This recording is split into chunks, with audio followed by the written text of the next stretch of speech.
और आइए बात करते हैं कुछ और खबरों की। जिस तरह से प्रवासी मजदूरों को उनके गृह प्रदेश, गृह जिले भेजा जा रहा है, इसको लेकर राजनीति भी जमकर देखने को मिल रही है। दरअसल प्रवासी मजदूरों की घर वापसी पर कांग्रेस अध्यक्ष का बयान सामने आया है। उन्होंने कहा कि रेल किराए का खर्चा उठाएगी प्रदेश कांग्रेस कमेटी। प्रवासी मजदूरों की वापसी के लिए कदम उठाएं। प्रदेश कांग्रेस के जो तमाम नेता हैं या फिर ये कार्यकर्ताओं को निर्देशित भी किया है सोनिया गांधी ने। रेल किराए का खर्चा कांग्रेस उठाएगी, प्रवासी मजदूरों की वापसी के लिए कदम उठाए जाएंगे।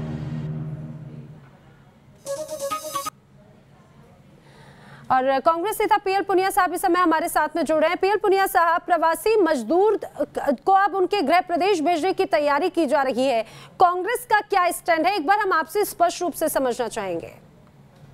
देखिए, बड़ा दुर्भाग्य की बात है कि केंद्र सरकार ने अचानक 23 मार्च को लॉकडाउन डिक्लेयर कर दिया और लोगों को आने जाने की कोई व्यवस्था नहीं की। महीने भर से ज्यादा कैंपों में खाना तक उनको उपलब्ध नहीं हो पा रहा है, बेसहारा थे। कांग्रेस ने मांग रखी कि इनको घर जाने दिया जाए। इसकी परमिशन देके केंद्र सरकार अपना पल्ला झाड़ रही है। इनकी व्यवस्था करनी चाहिए थी, स्पेशल ट्रेन चलाने की। ये मांग थी कांग्रेस पार्टी की तरफ से, और केवल ये कह देना कि राज्य सरकार ले जा सकते हैं कि ये पर्याप्त नहीं है। और रेलवे जितना सामान्य किराया है उससे ज्यादा किराया वसूल कर रहे हैं कि रेलवे की हालत कोई ऐसी पतली नहीं है। जब 151 करोड़ रुपया वो पीएम केयर्स फंड में जमा कर सकते हैं, तो इन बेचारे गरीब लोग जिनके पास खाने तक नहीं है, वो किराया उनके पास कहाँ से है, और उनसे पैसा वसूल कर रहे हैं। तो इससे ज्यादा शर्मनाक बात तो और क्या हो सकती है। और उसी को आपत्ति जताई है कांग्रेस पार्टी ने, हमारे राष्ट्रीय अध्यक्ष श्रीमती सोनिया गांधी जी ने। और अगर केंद्र सरकार इसका वहन नहीं कर सकती है तो फिर कांग्रेस पार्टी के कार्यकर्ता, नेता, उनको आगे आना पड़ेगा और ये उनका किराया देना होगा। चलिए, पीएल पुनिया साहब, हमसे जुड़ने के लिए आपका शुक्रिया। तो कांग्रेस का ये कहना है कि जिस तरह से ट्रेन तो शुरू की गई, लेकिन इन प्रवासी मजदूरों से, छात्रों से खुद किराया वसूला जा रहा है और वसूला भी ज्यादा किराया जा रहा है। इसको लेकर आपत्ति कांग्रेस जता रही है और ये स्पष्ट किया गया है कि जो कांग्रेस के नेता हैं, चाहे बात प्रदेश कांग्रेस की कमेटी की बात हो या कार्यकर्ताओं की बात हो, वो अब इस खर्च का वहन करें। हमारे सहयोगी रवि सिसोदिया हमारे साथ में जुड़ रहे हैं। रवि, इस बात को समझना होगा कि काफी लंबे समय से ये मजदूर फंसे हुए थे। एक तरफ उनको उनके गृह प्रदेश तो भेजा जा रहा है, लेकिन इस किराए को लेकर भी लगातार लोगों के मन में सवाल थे।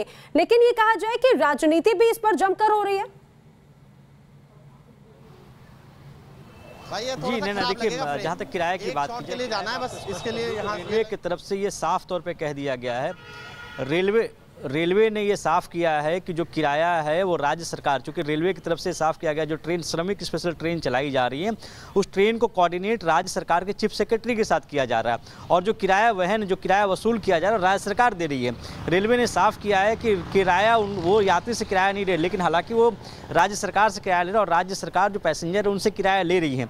जहाँ तक किराए की बात किया है, किराए में ये साफ किया गया था कि जो स्लीपर क्लास है उसमें सुपरफास्ट चार्ज और उसमें रिजर्वेशन चार्ज, 2 चार्ज एक्स्ट्रा लगेंगे। लेकिन बहुत सी ऐसी खबरें हैं जिसमें यात्रियों की तरफ से कहा गया कि उनसे किराया अधिक वसूला जा रहा है।